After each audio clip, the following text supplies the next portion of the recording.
So what is up, guys? ClimaxCombo back with another video. I'm Licious Kid. I'm Checkers. And today we're going to do an Uma Musume deck builds. This set is huge. Lots of cards in the boosters, lots of cards in the trial deck. So there's a lot of builds going out around right now. But today we try to pick 3 that we like and we want to talk about today. Keep in mind, we're going to go over a lot of cards in this video, so we're not going to explain what every card does. We're going to go over the deck, show you a sample build, go over a couple key cards in that build, and kind of the general game plan of the deck. Also, if you guys didn't know, Uma Musume has a new mechanic called Inheritance. We're going to go over it right now. That way we don't have to keep repeating ourselves on what this effect does. So Inheritance is, the text says, when your other character is placed on stage from hand, if that character does not have a marker underneath it, you may choose up to 1 marker underneath this and this card. You may place them underneath that card face up as a marker in any order. If you do, send the rest of the markers to waiting room. So essentially, whenever you play a card, like a character, if you have another character with the inheritance text, that character with the inheritance text goes under the new card. So any card on your field can get markers via the cards with the inheritance. Keep in mind that inheritance does say this card and the marker underneath it. So one character can have 2 markers under them max. And just some general things, inheritance is a -1 because you are losing a character to gain a marker. But the upside is you increase your compression, and some cards in this set do become stronger or get new effects when they have markers underneath them. But before we get to these builds, we're going to just talk about some generally good cards in Uma Musume. That way, when we show them in the builds, you already know what they are, and we don't have to keep repeating ourselves. So the first 2 cards we're going to go over is Sakura Chiyono and Maruzensky. These are 2 really good cards for inheritance builds. If you're planning on running inheritance, you should probably run 4 of both of these because it's just a good way to guarantee yourself inheritance. Next up, the Satano Diamond and the Narita Top Road, both double R's. Both very strong cards and will get you some type of advantage. It just depends on what the build kind of needs, but they're both very solid options at level 0. And lastly, on to some utility cards. Definitely both double R's again. The 0/0 Grass Wonder, really strong. Sariki, gotta run it. The other one, I don't even know how to pronounce her name. The Matikan Tannhauser. I'm not gonna try. Anyways, this card, very strong. Just really strong effect. So just probably run 4 of both of these in all your builds and you can't go wrong. Yeah, they're such great effects for setting up the rest of the game. So auto include. So the first build we're going to go over is going to be, we're just going to call it the Inheritance build. There's so many ways you can go approaching this deck that we just kind of want to give you general guidelines on how to approach an Inheritance build. There's different level 1 combos you can run for this build, and there's multiple finishers you can run for this build as well. We just kind of wanted to go over your options you have if you want to run a deck mainly focusing on the new Inheritance mechanic. So the first choice I think you could make when approaching an Inheritance deck is you either run the double R level 1 McQueen or the 1/0 Satano Diamond from the trial deck. Both of these cards are good in their own right, and they both somewhat accomplish the same thing. They're both 8k with their combos, and they both achieve kind of the same thing.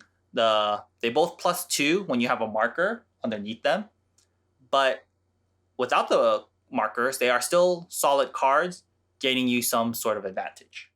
Whichever one you choose, we don't think you can go wrong. It just really kind of depends on which climax lineup you want to run. You want to run 4 extra pants with the McQueen, or if you want to run 4 extra stock souls with the Satano Diamond. And they're both blue. So the decks end up kind of looking the same anyways, which is why we're including them both. Yes, can't go wrong with either one. And for level 3 finishers, once again, you have a couple options. We're just going to go over a couple here. First of all, we have the 3/2 Narita Top Road from the trial deck. This combo we think is good because it's very efficient. You don't need any extra stock. You just need a marker. And her combo is decent. It's almost guaranteed damage, right? At least that one is probably going to stick. So we think she's good in her own right just because of how cost effective it is. Another good finisher you can run is the 3-2 special week with the choice combo. She also needs a marker underneath her. However, her payoff is a little more because when you pay 2, it's borderline. It's always guaranteed at least 1 damage, right? Because you're always going to be clocking something. If you hit the character and the climax, it's just super lethal. So special weeks combo is very scary too. If they're like 3-2, you play 3 of these, it's game over. Yeah. Almost. So hit a couple climax along with special week, and it can be very devastating. It's heavy on cost, but that's where the stock soul combo comes in. More synergy with the special week here. Yes, if you're gonna run special week, we recommend running Satoto Diamond with her because she needs a lot of juice. And the last level 3 we want to mention is Kuren-chan. Her combos is also very efficient. You just need a marker, you discard a card. It just deals a little bit of damage, the 1 damage, but then you have a higher chance of sticking damage on top of it. So these are the 3 we think are the most viable with the inheritance build. So whichever one you choose, we don't think you can go wrong. Do you want consistency? Do you want more damage? Do you want a special kind of trigger for your climaxes? All the builds, besides the combos, kind of tend to look the same. Another card you can consider running is the level 2 President event. Because as you see, the 3 level 3s we've shown, they're not the craziest game enders. They're not like Puzzles and Dragons, where you're just dealing metric ascents of damage or Hollow Life. So we think these Uma Musumes, they need a little bit of help getting your opponent to lethal range. So we think running the 2-0 President event is good because if you use the 2, that's 2 extra damage. And honestly, that makes all the difference. And these level 3s don't push a lot of damage, but they almost kind of guarantee a little bit of damage. So if the President event damage sticks or gets canceled, you're just that much closer to ending them. So I think it helps a lot with the game ending. Some other key points of the deck is a couple other 1-0s. We have Megiddo Bright and Megiddo Dober. Both of these are really strong 1-0s that both kind of accomplish the same thing. They both have the inheritance text on them, which is very important. Megiddo Bright draws you cards, while Megiddo Dober is a card that's decent on offense, and she allows you to salvage cards. You can run either one, or honestly both of them, in your inheritance-focused builds, because they're both good, and once again, they're both blue, so you're not really hurting your deck build by doing so. So our overall final thoughts about this build, here are some power thresholds you can look on the screen, and deck ratings. The deck ratings kind of vary heavily depending on what you're building. I think if you're running McQueen, the consistency of the deck is high to very high. The Satoto Diamond a little lower just because that's just the nature of how the +2 soul trigger works. The milling's pretty average for both builds just because Satoto Diamond and Megiddo McQueen really mill you pretty much the same amount. Yeah. And lethality is pretty much very low to average, just depending on which level 3 you run. Just, because Guden is just ping 1, check top 2. A special week can be pretty scary, but does cost a lot too. Yeah. But you pretty much have to be hitting climax with their combo for it to be very scary. Yeah, once you start to add in the 2-0 event, the lethality starts to increase, which is probably why they're starting to add those. Yeah, it's good. But overall, I really like this build. I think it's really fun, and it really highlights what Uma Musume, I think, is what Bushi intended to do. It's just a fun build overall, and pretty cool. Lots of choices to run, so you can tweak it to however you wish. Next up, we have 8 Standby. Pretty unique 8 Standby in all honesty. Not the typical 1/1s and 2/2s that we see in other standby decks. This deck also doesn't require inheritance, so if you want to sidestep the new mechanic that Bushiroad put in for the set, you can do so with this. But there's some pretty neat stuff. The main strength of the deck is pretty much this 3/2 Narita Brian. It kind of does two things that you'd want in a standby build. The global 1500 is great for beefing up your board, and it can also burn with the climax combo with standby. So all of a sudden your level 2 starts to become really powerful and dominant. It's just this is the reason why I think you'd want to run this for sure. It's a pretty cool card. The combo is very lethal at level 2 too, just like scary. And the winning ticket is just kind of, it's all right. It's there for 8 standby. It's inconsistent, but it still has a chance to add some cards to your hand, which is pretty cool. And it's strong on offense. 7k is great, so not bad to pair. A couple good cards for the standby build. This Kita-san Black is great. I mean, double trigger is very strong for standby. You want to get more standby triggers. Keep your stock clean. Pay those out right away. You don't have to play other cards to pay them out. It's pretty cool. And she can get stronger with all the extra soul triggers that you have in your deck. Sucks that she doesn't have one soul trigger. A lot of 1-0s are getting soul triggers these days for some reason. Come on, Bushi, what you got? But still a good amount. Good card, and Nice Nature's just a good card to pair in standby builds. Extra milling, adding cards to your hand, getting to pay 1 is great. It doesn't require a standby, or it doesn't require a specific climax combo. You can use it whenever you standby, so that's it's more versatile, and the first effect is cool. You can stick around. Both pretty good cards. And this is kind of what you're replacing with your typical 1/1s and 2/2s. The Daitaku Helios is stronger on defense, so it's likely to live, but you can have a hard time reversing stuff.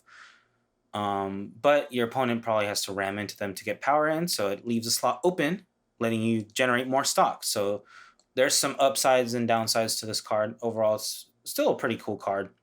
And the 1/1 Rice Shower is just convert your extra stock to heals, which is great. And it's a support. Buffs up all your level 2 characters later on in the game. So, yeah. Overall, this build is pretty standard. There's nothing too swaggy about it. It's just kind of like your normal 8 standby deck. The Daitaku Helios and the Rice Shower, the Narita Brian is what kind of makes it stick out from the other standby decks. But if you want to get spicier with your standby decks, you can consider running the level 3 Vodka and Daiwa Scarlet combo. They both change into each other at the beginning of your climax phase. One heals, one deals damage. If you want to get spicier, you can run these two together. You probably have to run 3 of both of them or 4 of both of them to make it consistent. If you can start getting these two to loop around at level 2, it can be scary. A lot of healing, a lot of burning. And on top of the Rice Shower, that's even extra healing. And on top of the Narita Brian, that's extra burning. So you can really kind of flex how your game plan is going to go if you choose to run these two in your 8 standby builds. We think if you want to add these two to your build, you probably got to take out the Daitaku Helios and then something else. Maybe even the winning ticket to run ad space for vodka. So something to consider if you want a little more flavorful 8 standby. But do keep in mind the clunkiness of this deck increases a lot because you might just be flooded with all these Scarlet and vodkas. But yeah, to give you another look at the deck overall, the numbers it can hit, it's still really strong. It's a standby. You can cheat out some good stuff. But as far as the consistency goes, it can kind of get low. It really relies on hitting the extra triggers on standby to actually play your good cards on the board. The milling is average, actually. You get a little extra milling from the winning ticket. You have all the standard stuff, and you also have the nice nature, so it actually mills a bit more than some other standby decks. And lethality is average. I mean, it deals 3, which is good. So you might not be able to pull off a bunch of these, but you can start getting them off earlier. So it can actually get higher depending on how many Narita Bryans you got early. So yeah. And the last build we want to go over today is going to be revolving around Haru Urara and Kuren. This is going to be an aggressive deck where you use the stock soul with Haru Urara to push a lot of damage. You're triggering a lot of gold bars along the way. And then Haru Urara's on-play effects helps you turn your gold bars into more stock souls to push for more damage and get more stock along the way. Before I get ahead of myself, here's Haru Urara. She combos with the stock soul.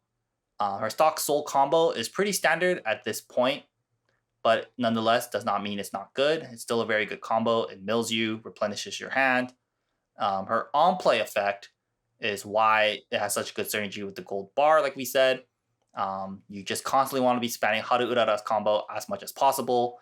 Just keep replaying over her if you have to pay 1, discard a climax, which is going to be the gold bar since you're going to be constantly attacking, triggering gold bars, hopefully, to get the stock soul back to your hand. And it's borderline free because you're getting a free stock extra turn with a stock soul. And then, like we said, the finisher is going to be Guden-chan.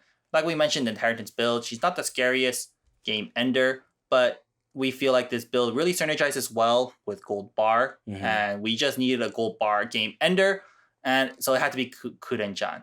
Once again, she's not bad, but she's not the scariest. But hopefully with how aggressive you're going to be with this deck, Guden-chan will help you get there because she does make damage more likely to stick. She doesn't push for extra damage though.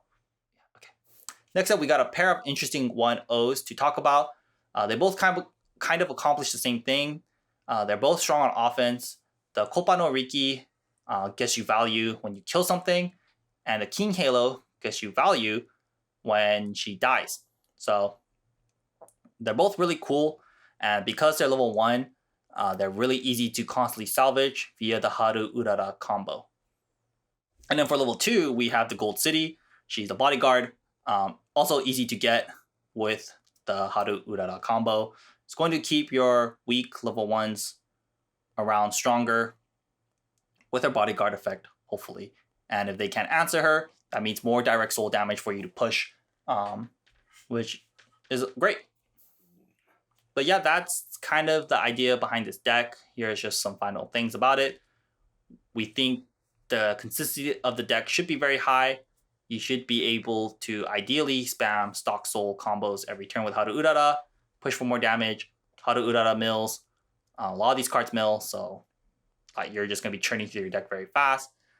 You just might have trouble closing out games since Guden-chan is not that scary, but hopefully you can really speed up the game to the point where your opponent is not ready, and then you just kind of finish them off. So that's all we got for this video today, guys. Overall, we think we covered 3 different decks with variety of gameplays. The Inheritance build is more, slow. Not slow, but like more standard mid-range deck. We got the good old standby deck. Uses no inheritance. The first deck uses too much inheritance. And then the last build is an aggressive deck that uses some inheritance. So I think we covered a lot of ground today with these decks. Overall, my personal favorite is going to be the Inheritance build. I think that deck looks like a lot of fun. Yeah, I think it looks the coolest. Yes, and it really, like we said, it pushes the Inheritance mechanic into the spotlight, which is what we love to see with a new mechanic, right? No one wants to see a new mechanic not thrive. So yeah, if you want to really get into Uma Musume, you can be a little creative with it, how you want to build your Inheritance deck, which we think is really cool. Which one of these builds or another build will rise to the top and stand the test of time? We're not too sure yet. It's still pretty early in Uma Musume. But, we just think these builds are cool. Overall, we don't think Uma Musume is going to really shake up the meta, like be tier 1, be something everyone has to be worried about. But we think the deck can do well and take a couple wins. And I don't think people are going to be that surprised because it's a solid set overall. And Uma Musume is constantly getting new animes, so we think Uma Musume has a good chance of getting more support by Bushi in the future. Dang. Because I personally want sets that I feel like will get more support. Yeah, same. No one wants to buy a set and then like play the same set for 5 years, you know? Mm-hmm. I like new life in my sets, so I think Uma Musume will get it. Because this set's based off the game, and they have 2 anime seasons and 1 little short thing to go off of, so there's a lot of life for Uma Musume. Cool. And with that, guys, I think that's all we have for this video, guys. And we'll catch you in the next one. Peace.